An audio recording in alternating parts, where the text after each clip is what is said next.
Hello বন্ধুরা, আশা করি সবাই ভালো আছেন। তো অনেক দিন পরে আজকে আবারও চলে এসেছি আমরা কৃষ্ণনগর বার্ড মার্কেটে।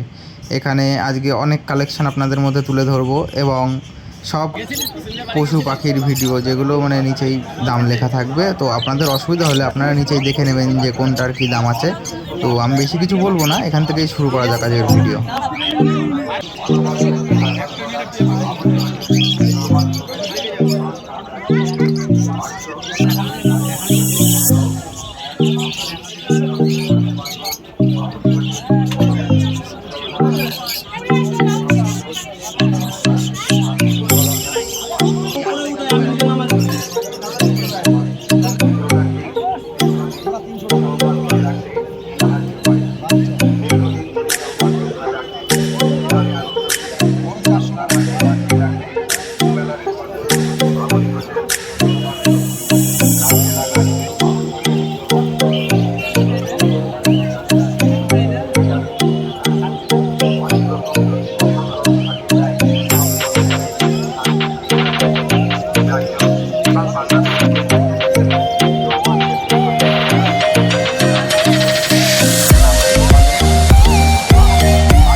কথা বলবো না, তাহলে নিয়ে যাও।